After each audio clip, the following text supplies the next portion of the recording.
Refait le H, l'émission exclusivement consacrée au HBC Nantes, chaque semaine dans la HBC Nantes Family. En présence d'invités, supporters, bénévoles, journalistes, nos spécialistes analyseront sans phare l'actualité du HBC Nantes.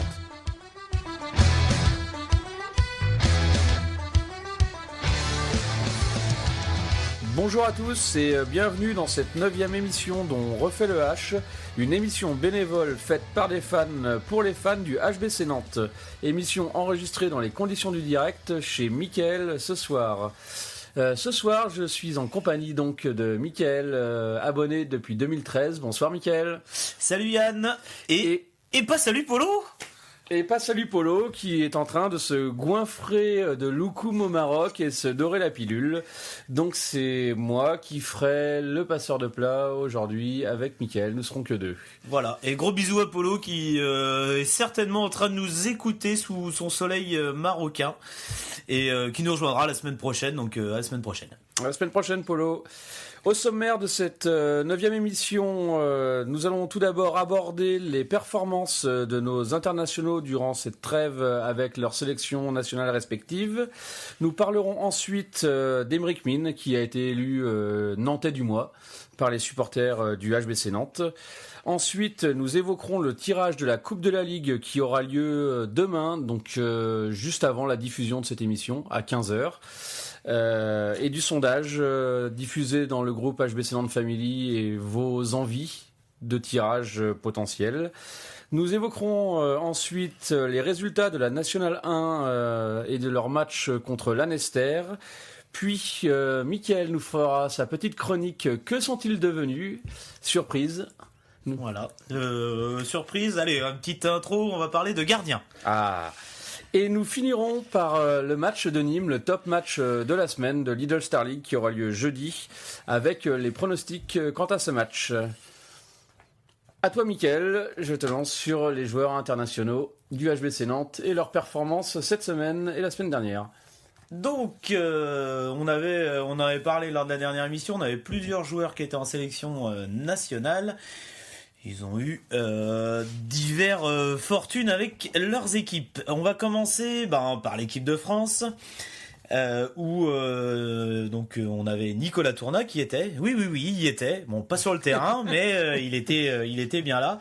Alors ça s'est bien passé pour l'équipe de France, mieux que pour Nico Tourna, puisque l'équipe de France a gagné donc le tournoi de la Golden League. Ils ont remporté donc 2 victoires contre le Danemark et contre l'Espagne au tir au but. Maintenant, je crois qu'il y a eu beaucoup de commentaires là-dessus sur le groupe. On a tous déploré que Nico n'ait pas eu de temps de jeu sur ces 2 matchs. Yann, je crois que tu voulais en dire un petit mot. Je trouve ça assez désastreux. C'est à double tranchant, on va dire, puisque certains argueront que le fait d'appeler un joueur, même s'il ne joue pas, ça lui permet de côtoyer le haut niveau, d'être dans le groupe, de s'imprégner de l'ambiance, de voir si lui s'intègre bien. Ce qui est vrai, tout ça est très vrai, très juste. Moi, ce qui me gêne plus, c'est qu'il est, on l'avait évoqué lors de l'émission précédente, c'est qu'il est appelé pour remplacer 2 arrières. Donc c'est pas, même si on peut avoir un choix tactique différent, il est appelé pour remplacer 2 arrières. Il rentre pas, c'est somme toute logique par rapport aux prédictions qu'on avait, et que moralement aussi, ça peut aussi faire l'effet inverse. C'est vous faites venir un joueur, vous le laissez sur le banc pendant 2 matchs. Même si vous dites que vous comptez sur lui, dans la presse, Didier Dinard a annoncé que les performances de l'équipe de France avaient été réussies grâce à la profondeur de banc. Il a dû oublier un gars, a priori, parce que il y en a un qui devait être tout au bout du banc, voilà. Et il l'a pas vu. On va mettre ça sur mais il est tout sur petit, le Tourna, c'est pour ça qu'il l'a pas vu. Et sur l'âge, je lui prêterai mes lunettes. Ouais. Il a pas dû voir Nicolas Tourna. Non, je trouve ça assez déplorable et assez triste dans le management. Après.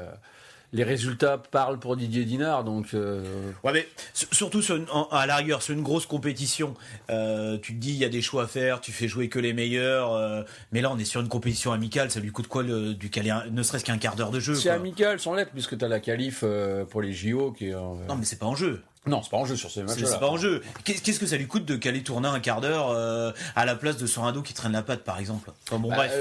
Je suis d'accord avec toi. Lors du match contre l'Espagne, Sorando a été des plus performants. Bon. Au moins, il se sera pas blessé. Ça me permet de faire une petite transition vers l'équipe d'Espagne, une petite transition à la Polo, et grand habitué de tout ça, je m'inspire de lui.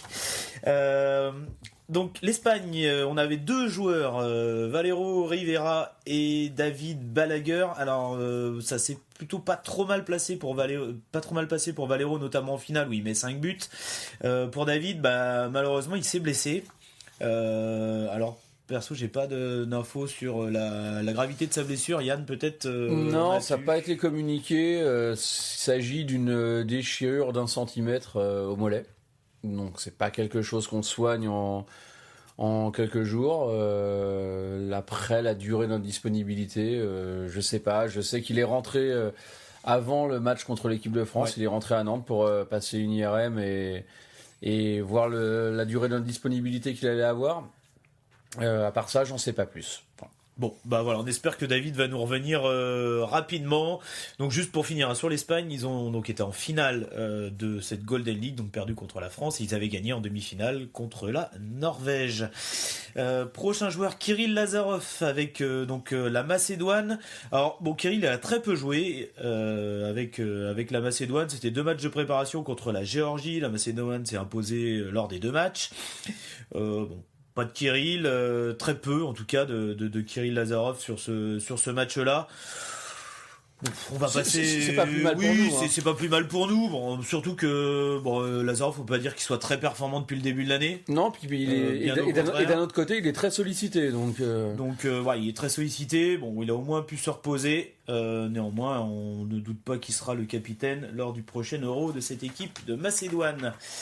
On va passer au Portugal où on avait Alexandre Cavalcanti qui a joué. Il a mis 3 buts. Donc il y avait 2 matchs contre l'Égypte.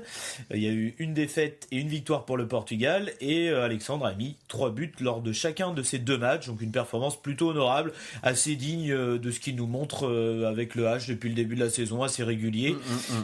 Pour cette équipe portugaise qu'on va retrouver l'équipe de France va retrouver donc dans sa poule lors de l'Euro. Ça va être assez intéressant. C'est une belle équipe du côté du Portugal, beaucoup de joueurs intéressants, beaucoup de jeunes joueurs, dont notre Cavalcanti qu'on pourra suivre avec attention lors de l'Euro. Notre poule de l'Euro pour l'équipe de France, ça me fait la transition vers la Bosnie, puisque la Bosnie fera partie également de notre poule. En Bosnie, il y a Senjamin Buric qui a joué avec la Bosnie. Il a même plutôt bien joué puisqu'il a marqué 3 buts lors du premier match contre le Monténégro et 5 buts lors du deuxième. Pour les Bosniaques, c'est un peu moins bien passé parce qu'ils ont perdu les 2 matchs contre le Monténégro.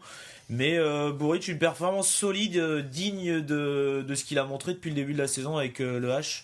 Yann, un petit mot sur Buric? C'est compliqué sur ce match-là parce que c'est le Monténégro.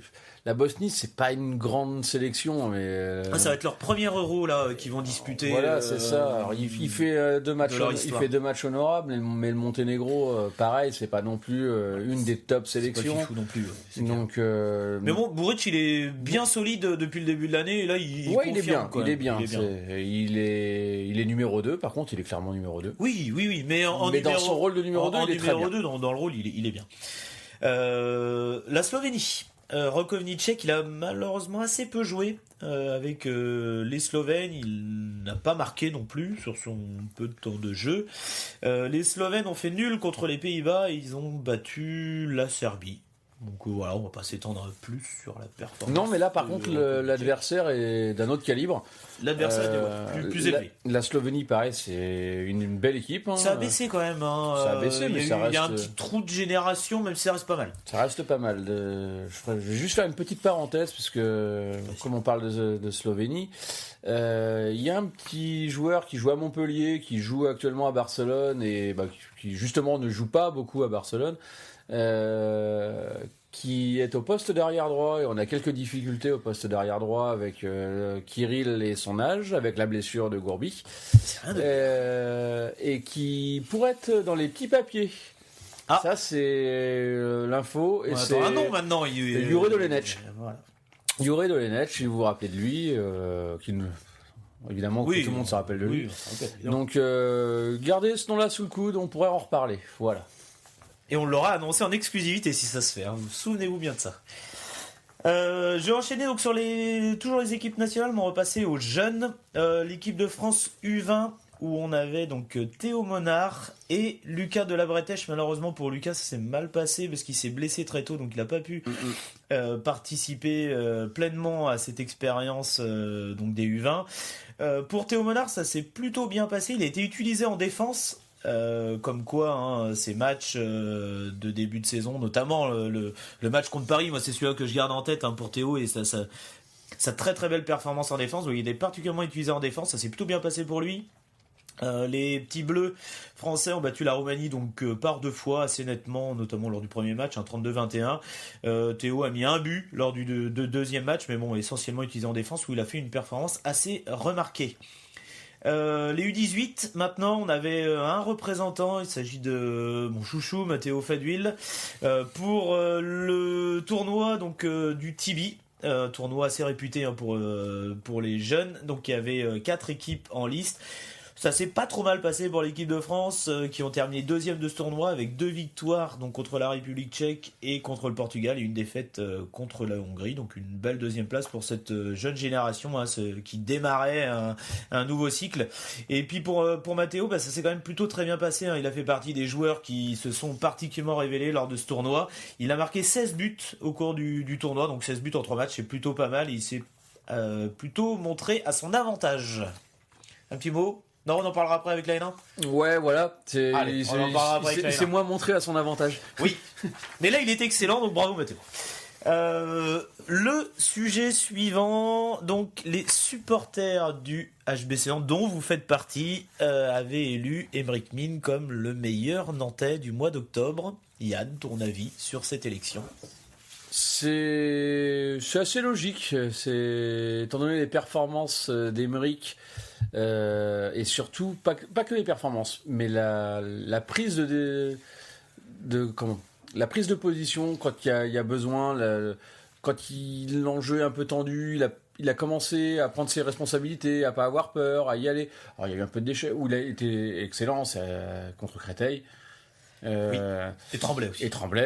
À un moment donné, il est là demi-centre avec Rokovnicek qui remplace Nicolas Clerc numériquement, qui est quand même un patron et quelqu'un qui a imposé sa griffe au H depuis plusieurs années. Je vais pas dire qu'Aymeric Mine est arrivé sur la pointe des pieds, mais presque. Le talent est là, mais il manquait un petit truc. Et depuis quelques matchs, en fait, il prend ses responsabilités. Et c'est plus, et je pense que c'est ça en fait, plus que les statistiques en elles-mêmes, c'est le fait de montrer qu'il est là et qu'on peut compter sur lui. Je pense que les spectateurs l'ont vu, mais aussi ses coéquipiers en fait le voient. Et c'est important de savoir que votre meneur, il est là, il peut vous sortir d'affaire, soit par ses passes, soit aussi par des décisions individuelles et des tirs à 9 mètres. Donc pour moi c'est assez logique, et puis surtout je suis très content en fait. Je suis très content pour lui, j'adore le joueur, j'adore le garçon.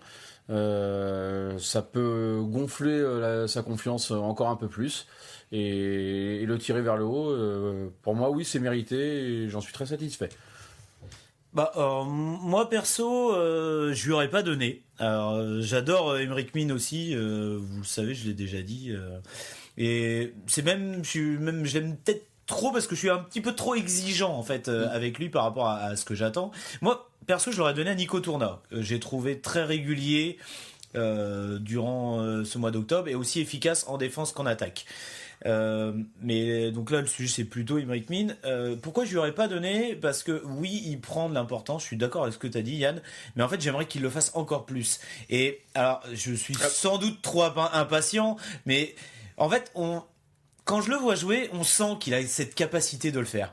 Et même s'il est très jeune, il a que 22 ans, on sent qu'il il peut faire plus et il peut le faire tout de suite. Mais t'es trop impatient, comme tu dis, mais t'as complètement raison. On sait très bien qu'il peut apporter beaucoup plus que ça. Et moi, c'est pour ça que je lui donnerai pas, parce que je sais qu'il peut faire beaucoup mieux. Et voilà, aujourd'hui, il a des petits trucs à corriger, notamment sur l'attention, être bien concentré. Tout un match, on a vu des sautes de concentration, des erreurs, des mauvaises passes. Alors, il y a aussi des contacts à faire avec ses nouveaux coéquipiers, et tout ça se fait pas du jour au lendemain. Non, bien sûr.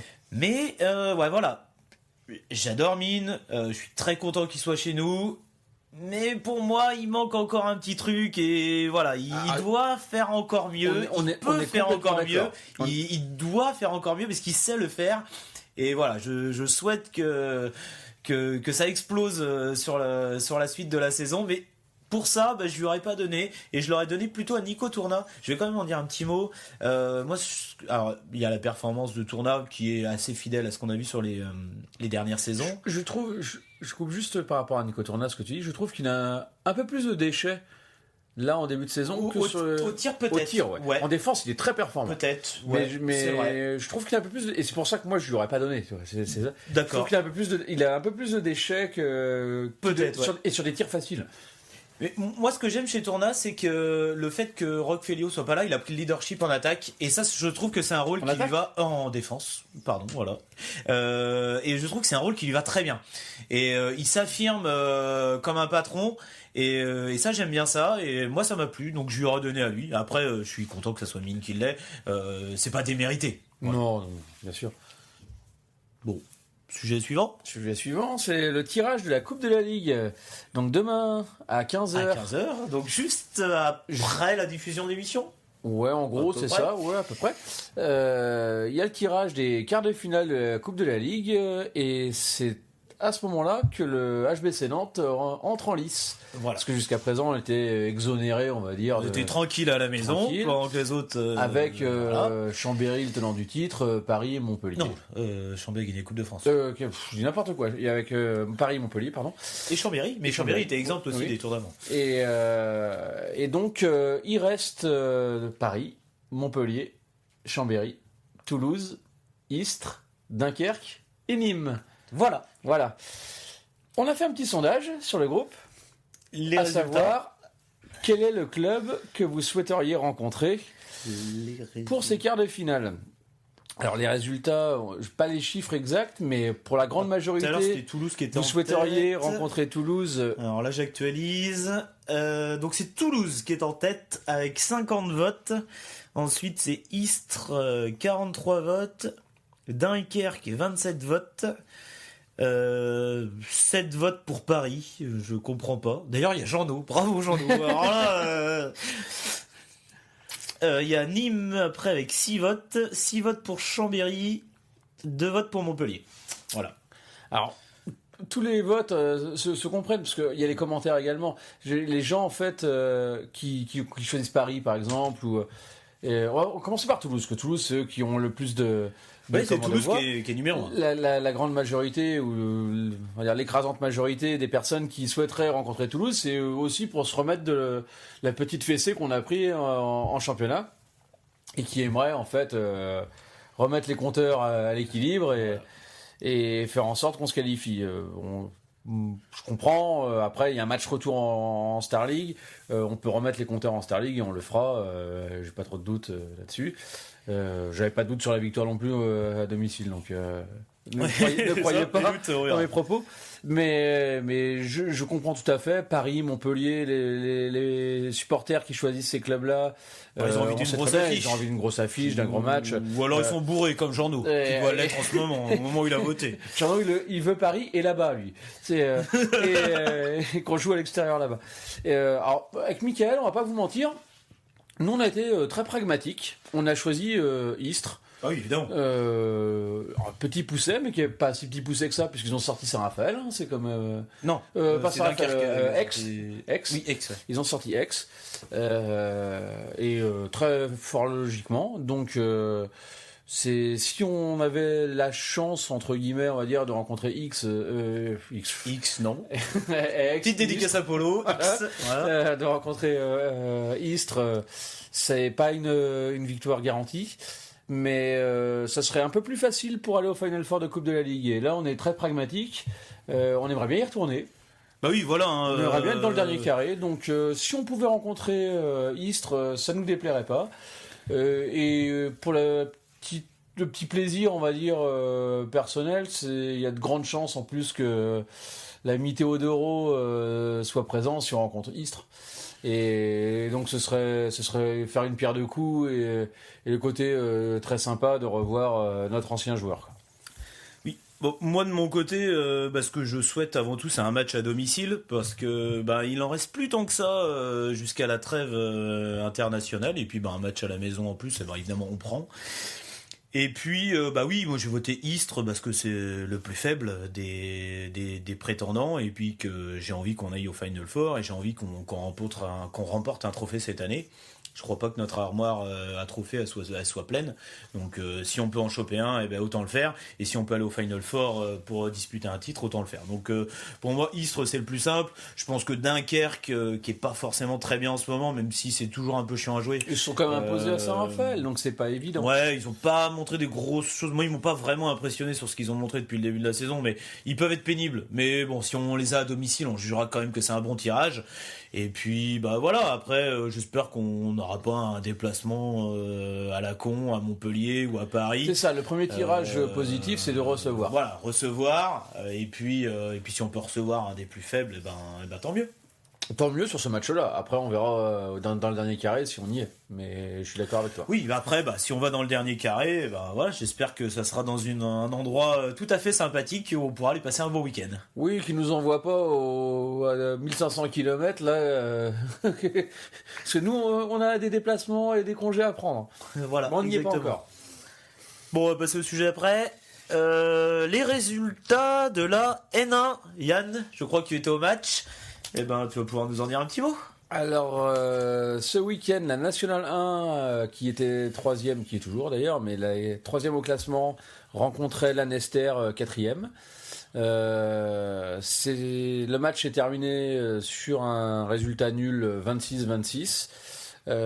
Plus que les chiffres, c'est le match en lui-même et le déroulé du match qui interpelle et qui interpelle pas tant que ça non plus, puisque contre Torcy, il y avait eu aussi quelque chose comme ça. C'est-à-dire que le H, en fait, a très bien commencé contre l'Annester.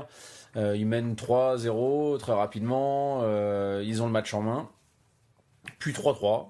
Ils sont pas trop dedans. Et à mi-temps, 15-15. Mais bon, ça se tient. Il y a du jeu, il y a des erreurs et un peu de déchets, mais des deux côtés. Quelques performances de gardiens, sans plus non plus. Mais voilà, c'est un match qui est pas extraordinaire, mais qui tient la route sur deux équipes qui ont similairement le même niveau à ce moment-là, quoi.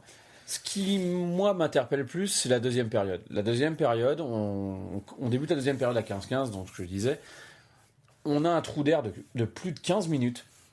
C'est la stat, parce qu'on donne souvent des stats dans l'émission, nombre de buts, d'arrêts et tout. Moi, la stat là, que je vais donner sur la N1, c'est sur ce match-là, pendant plus de 15 minutes, on ne met pas un but. Entre 15 et 20 minutes, on est à 0. On est à 0. C'est long. C'est long. Sur quasiment 20 minutes, sur une demi-heure de deuxième période, sans mettre un seul but, c'est très long. Donc, on avait déjà eu un trou d'air contre Torcy, où on prend un 13-3, qui n'était pas passé inaperçu. Et heureusement qu'on avait eu une excellente seconde période avec un Thibaut Briet qui avait mis 12 buts et qui avait un peu sorti l'équipe du trou.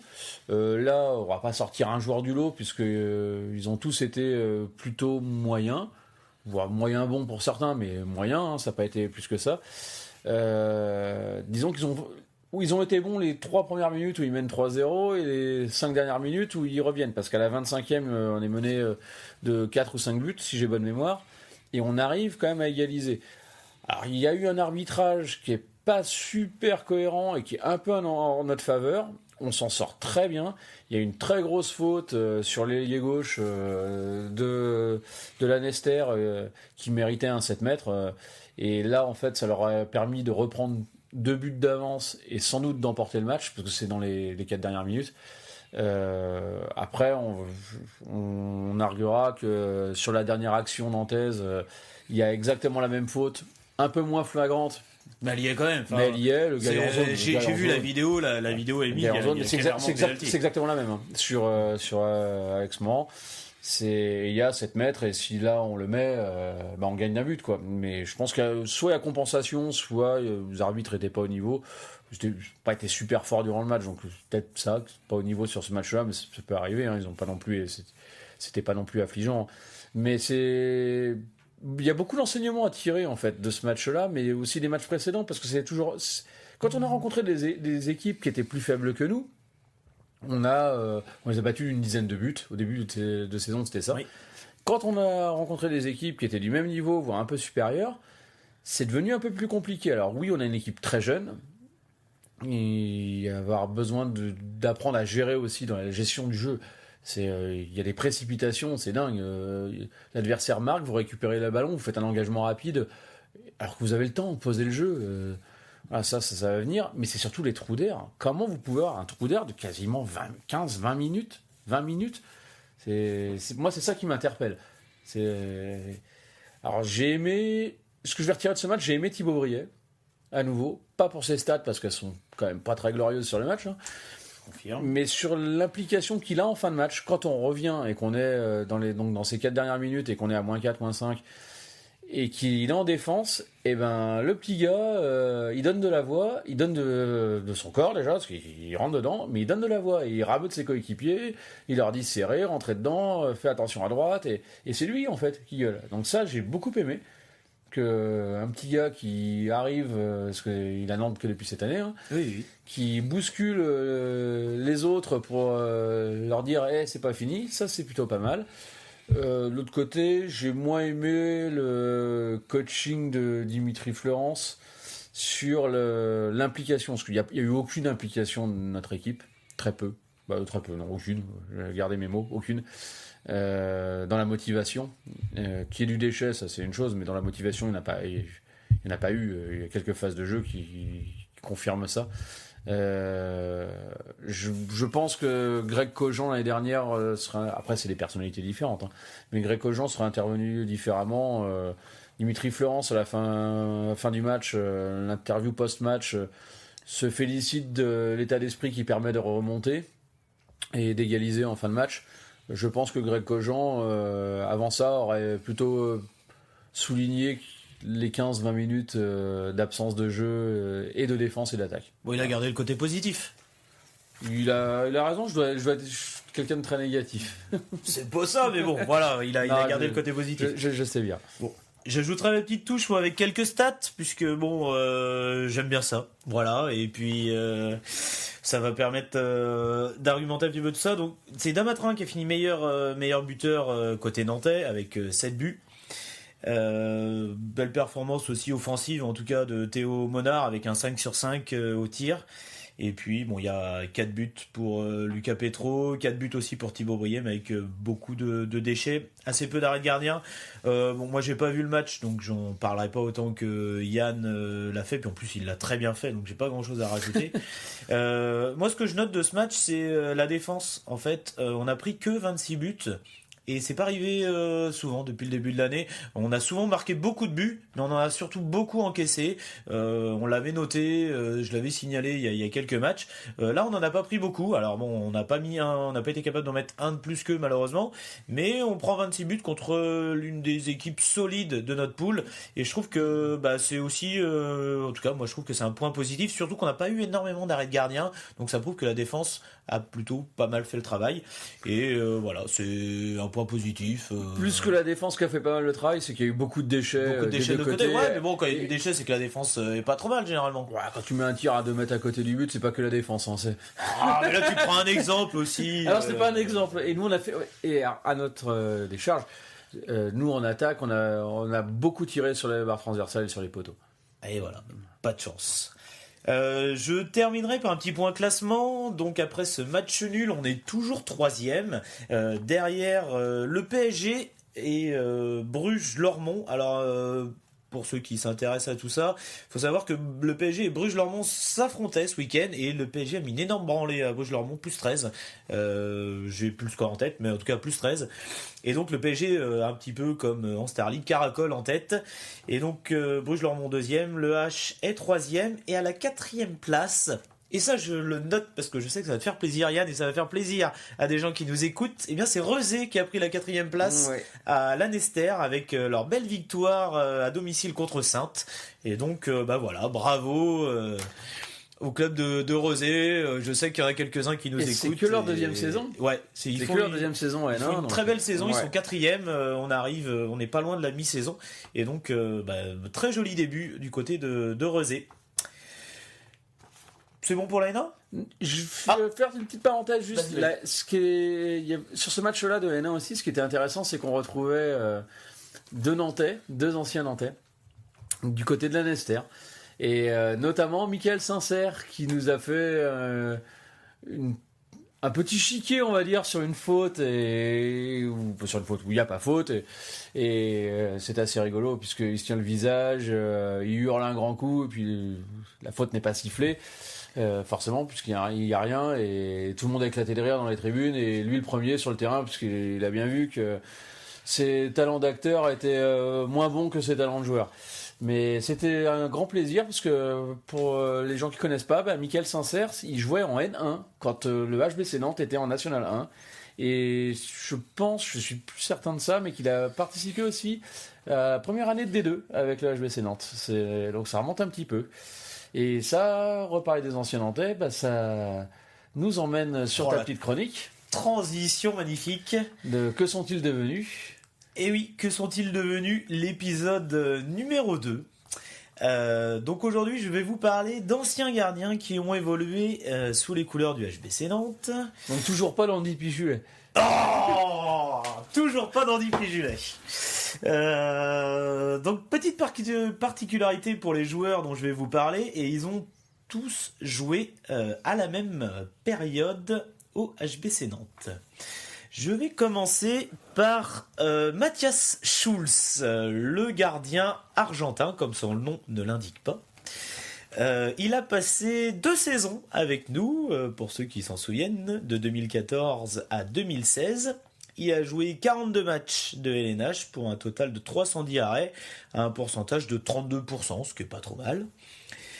Son palmarès avec le H, il était de l'équipe qui a gagné la Coupe de la Ligue en 2015, le premier trophée du club.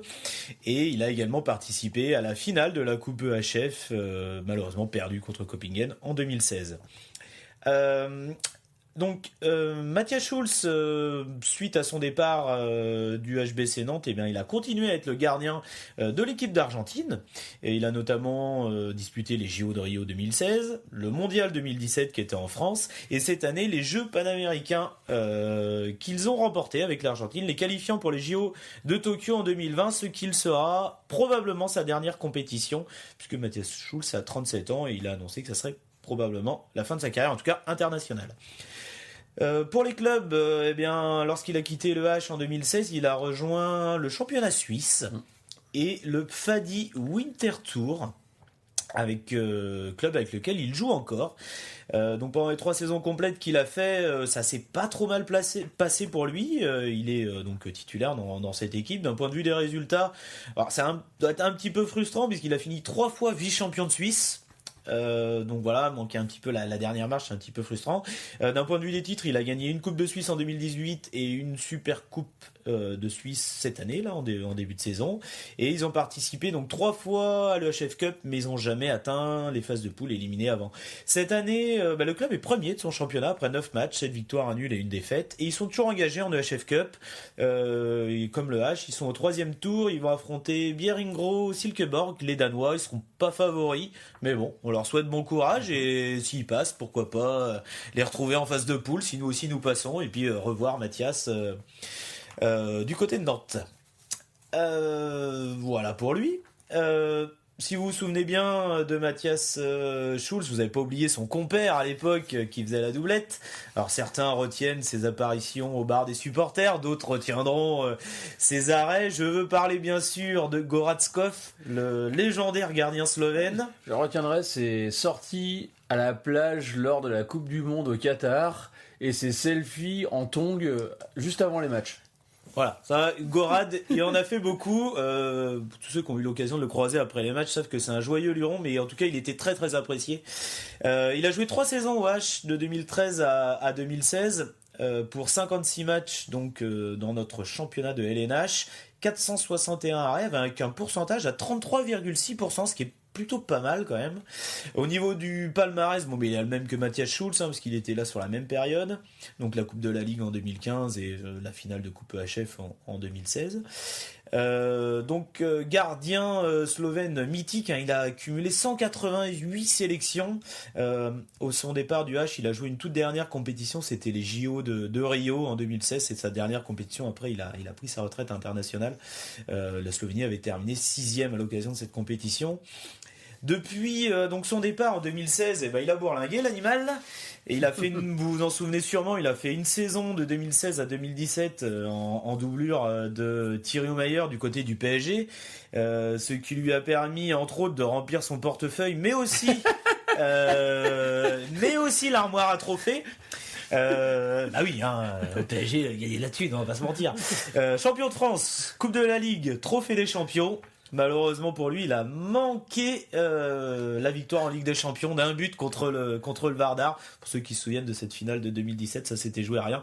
Et malheureusement, donc pour lui, il n'a gagné que la 2e place de Ligue des Champions, ce qui est déjà pas mal dans une carrière. En 2017, donc après sa saison au PSG, donc il a quitté le club, il a rejoint l'Allemagne et le club de Erlangen. Donc plutôt club de 2e partie de tableau. Lors de la première, il a joué 2 saisons là-bas, de 2017 à 2019. La première saison, ils ont terminé 13e. Et l'année dernière, ils ont terminé 9e, mais il a assez peu joué, un peu en fin de carrière. Mais l'ami Gorad n'a pas envie de prendre sa retraite malgré ses 42 ans. Et cette année, il est reparti pour une nouvelle saison dans un championnat un peu plus exotique. Il est parti en Autriche, du côté du SC Verlach. Alors, il est accueilli comme un héros là-bas. C'est un club, faut savoir que c'est un club semi-amateur, qui a très peu de résultats, qui sont montés en première division autrichienne depuis peu. Et ça se passe super bien pour eux, parce qu'ils sont à une inespérée 3e place en ce moment. Après 10 matchs, 6 victoires, 3 défaites et 1 nul. Et Gorad y est pour beaucoup. Voilà, je pense qu'il doit bien se plaire là-bas, c'est un héros, et bravo à lui en tout cas, et je lui souhaite une super saison, parce qu'en tout cas, moi, c'est un mec que j'aimais beaucoup. Et puis je terminerai ma chronique par un gardien qu'on avait un petit peu moins vu, mais qui était quand même là à cette période. Il était sorti du centre de formation, il s'agit de Julien Salmon, champion du monde junior en 2015 avec ses potes Florian Delcroix et Nico Tourna. Donc Julien Salmon, c'est assez peu de matchs, c'est 31 matchs étalés de 2012 à 2016, avec c'était des bouts de match qui jouaient 70 arrêts à 30,7%. Bon, il a jamais vraiment confirmé les espoirs placés en lui. En 2016, donc il n'a pas été conservé par le H. Il a rejoint il a rejoint Angers. Et le club d'Angers qui s'appelait encore à l'époque Angers-Noyant, ce qui est plus le cas aujourd'hui, qui s'appelle le SCO d'Angers comme le club de foot. Mais à l'époque c'était encore Angers-Noyant. Il les a rejoints. Donc à cette époque-là ils étaient rétrogradés de D2. Il est resté 2 saisons à Angers. Bon, une performance assez moyenne à la fois individuelle et collective, puisque Angers était plutôt dans les favoris pour remonter, et bon, ils n'ont pas réussi à remonter, ils ont terminé 4e en 2017 et 3e en 2018, donc plutôt un échec pour lui. Il a ensuite rejoint le club de Villeurbanne, toujours en N1. Club plutôt ambitieux parce qu'ils avaient le statut VAP, le fameux statut qui est essentiel pour pouvoir monter en Pro League. Malheureusement, c'est une catastrophe. Après 6 mois, le club était au fin fond du classement. Ils n'ont pas réussi à se qualifier pour la poule de promotion. Mais pour Julien, ça s'est plutôt bien passé parce que il a été appelé par Créteil en tant que joker médical, donc Créteil en Pro League. Donc il a quitté Villeurbanne en février 2019 pour rejoindre Créteil. Donc il n'était pas titulaire. Il est néanmoins apparu sur 14 matchs de Pro League pour 27 arrêts à 31%. Mais ça s'est bien terminé puisque vous le savez, Créteil a rejoint la Star League, donc ça s'est fini par une montée. Donc ce qui est plutôt bien pour Julien. Et puis ça lui a servi, cette année il a rejoint le club de Valence, promu de Pro League, et dans lequel il est titulaire, Alors, ça se passe un peu moyen pour eux, hein. Ils sont avant-dernier, 13e, avec 2 victoires et 5 défaites. Mais, alors, je vais donner ses stats. 7 matchs joués, donc titulaire, 59 arrêts à 34,1%, ce qui est quand même bien, hein, 34%. Ouais, c'est bien. Et voilà, je voulais noter pour terminer une performance exceptionnelle qui nous a sorti lors du premier match. C'était contre Besançon. Valence a écrasé Besançon 27-14. Il a sorti 23 arrêts à 62%. Voilà, bravo Julien, on te souhaite une belle saison et puis un maintien de Valence en fin d'année. Voilà, donc c'est la fin de ma petite chronique. C'est vrai qu'il y avait beaucoup d'espoir placé en lui à l'époque. Oui. Mais il est arrivé à une période où il y avait également Robin Cantegrel. Alors, je l'ai pas évoqué Robin parce que déjà 3 ça faisait déjà beaucoup et puis en fait il a eu alors j'aime beaucoup Robin Cantoriel mais il a une actualité ce qui fait que tout le monde l'a un peu suivi, tout le monde sait qu'il a Cesson, tout le monde sait la saison qu'il a fait à Ponto l'année dernière. Voilà, je voulais prendre des joueurs qui étaient un petit peu sortis du radar, c'est pour ça que j'ai pas parlé de Robin Cantegrel même si c'est un joueur que j'apprécie beaucoup et je suis même déçu qu'il soit en Pro League du côté de Cesson mais j'ai pas de doute sur le fait qu'il va rejoindre la Star League très prochainement. Avec Cesson avec ou pas Cesson, moi j'ai plus envie de voir Robin Cantegrel en Star League que Cesson. Après non, moi j'ai envie de voir les deux. Cesson oui, c'est vrai que le déplacement est sympa à faire. C'est pas très loin et puis on y va pour gagner. Donc c'est vrai. Hein, bon, voilà, c'est la fin de ma chronique. Juste pour terminer très rapidement, vous remercier pour les premiers retours que j'ai eu quelques messages, ça fait toujours plaisir et ça motive. J'avais eu des propositions de joueurs aussi, alors j'en ai pas parlé cette fois-ci mais je les ai bien notées, il y avait des propositions hyper intéressantes et je suis en train de travailler dessus pour une prochaine chronique, donc n'hésitez pas à me faire des retours et à me proposer des joueurs, mais pas Andy Pugilet, je n'en parlerai pas. Yann, je vois à ta tête que tu veux le ressortir, donc n'importe quel ancien joueur du H, n'hésitez pas à le noter sur le groupe, mais pas Andy Pugilet, j'en parlerai pas. bon, et allez, sans transition, on va passer à l'introduction du prochain match. On va affronter nos amis nîmois. C'est ça. Et là, je laisse la parole à Yann. Le top match de la Lidl Star League cette semaine, la reprise de la Lidl Star League et le HBC Nantes se déplace sur le parquet de nos amis nîmois. Alors ça va être compliqué, hein. C'est le gros match jeudi en direct sur Beansport et au Clubhouse pour ceux qui veulent aller le suivre. Ça va être très compliqué. Nîmes, c'est costaud. J'ai souvenir en début de saison, Michael, où c'était un peu l'équipe que tu attendais au tournant. Moi j'avais parlé de Aix, toi tu parlais de Nîmes. On s'est pas trop planté, hein. Aix est deuxième. Je te rejoins plus maintenant sur Nîmes. C'est une équipe qui me fait peur quand même. Ils sont performants sur tous les postes. C'est ça en fait qui est inquiétant. C'est ça. Moi, c'est ça qui m'avait inquiété dès le début d'année. C'est ça. C'est ce collectif qui a été construit du côté nîmois. C'est complet partout, quoi. C'est ça. Et ce qui, alors, Nîmes inquiète et Nantes inquiète par rapport au dernier match forcément qu'on a produit contre Toulouse. On n'avait pas pris une telle raclée depuis 2003, je crois, contre Montpellier ou un truc comme ça. Depuis un moment.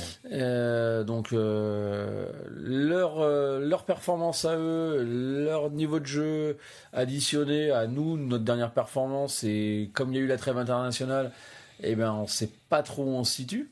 Parce qu'on n'a pas eu l'occasion de jouer et donc de performer. Effectivement. Et quelques joueurs, et non des moindres, étaient absents puisque c'était avec leur sélection nationale. Donc c'est toujours plus difficile de s'entraîner, même si ça permet d'aérer les têtes après une grosse défaite. C'est plus difficile, pas plus difficile, c'est plus compliqué de solidifier un groupe quand il y a des absents majeurs. Donc je suis inquiet, je vais pas vous le cacher. Première fois de la saison. Ouais, mais je suis inquiet parce que Nîmes c'est costaud et c'est là-bas. Après, même si j'ai cette inquiétude, j'ai confiance en l'équipe pour répondre en fait à la solidité nîmoise. Je dis pas qu'on va les gagner là-bas, même si j'y crois, parce que je mise toujours sur une victoire, quelle que soit l'équipe et quel que soit le match. Mais j'ai confiance en la capacité de réaction de l'équipe, mais je suis pas aussi serein que j'ai pu l'être sur les matchs précédents. Voilà, ça va être dur. Après, c'est un match capital. Si on veut atteindre les objectifs qu'on s'est donnés au début de saison, après la contre-performance contre Toulouse, même si on est toujours bien classé, hein, on est deuxième. On est deuxième.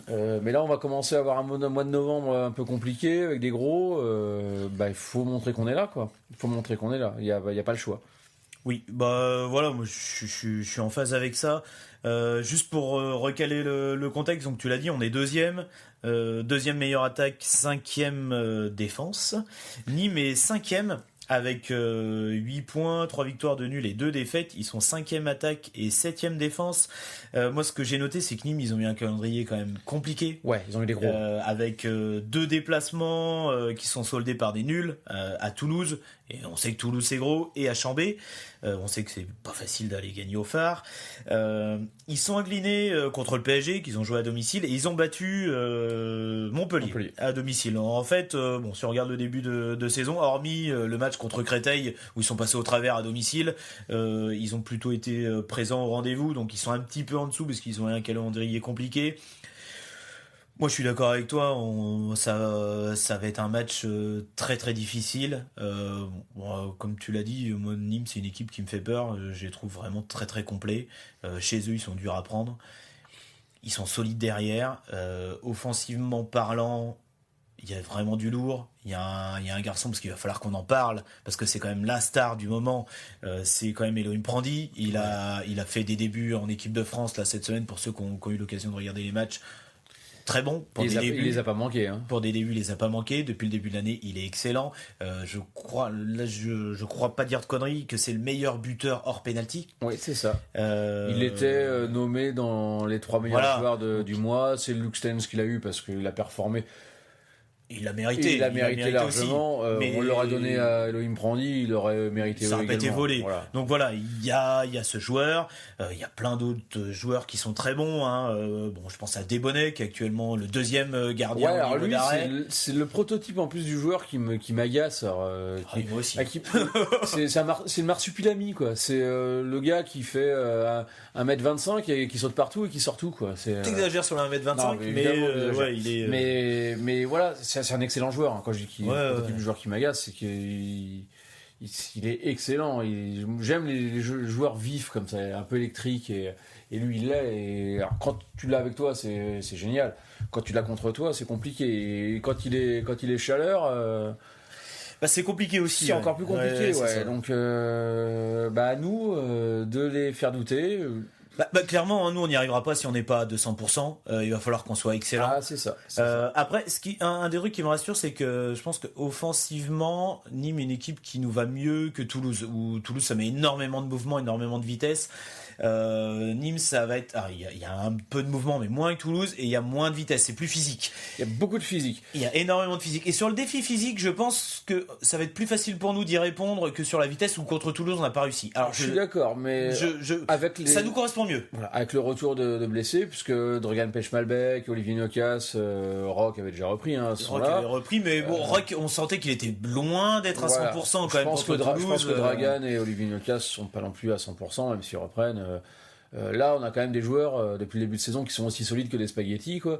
Je suis un peu dur, hein, mais Nîmes, ça met du parpaing, ça met du physique. Ouais, mais on a prouvé que sur la solidité, avec Cavalcanti, Tourna, on savait être solide. C'est costaud. On savait être solide. Donc, j'ose croire et espérer qu'on va être solide derrière pour répondre à l'impact physique qui va nous être donné. Par contre, c'est offensivement, il va falloir qu'on se trouve, il va falloir qu'on ose, parce qu'en face, ça va être des barbelés, ça va être très dur, mais il va falloir qu'on ose, il va falloir qu'on propose du jeu, et qu'on n'hésite pas à mettre du mouvement, justement, parce que Nîmes, c'est une défense qui est très en bloc. Il va falloir qu'on les bouge, qu'on n'hésite pas à jouer sur les ailes, prendre les intervalles, envoyer du jeu. On sait le faire.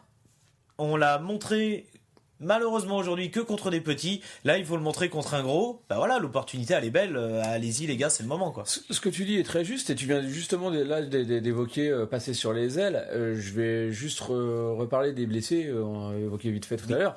Il y a Valero qui sera là. Sur l'aile, est-ce que David Balaguer sera présent ? J'en suis pas certain. Pas sûr, mais on a Sébastien Augustin, mais qui est très performant en défense depuis le début de saison, qui est un peu plus discret. Alors c'est pas qu'il est pas performant, parce qu'il joue. Le truc, c'est qu'on le voit pas en attaque. On le voit pas, voilà. Donc il est plus discret. Là, va falloir qu'il prenne ses responsabilités. Exactement.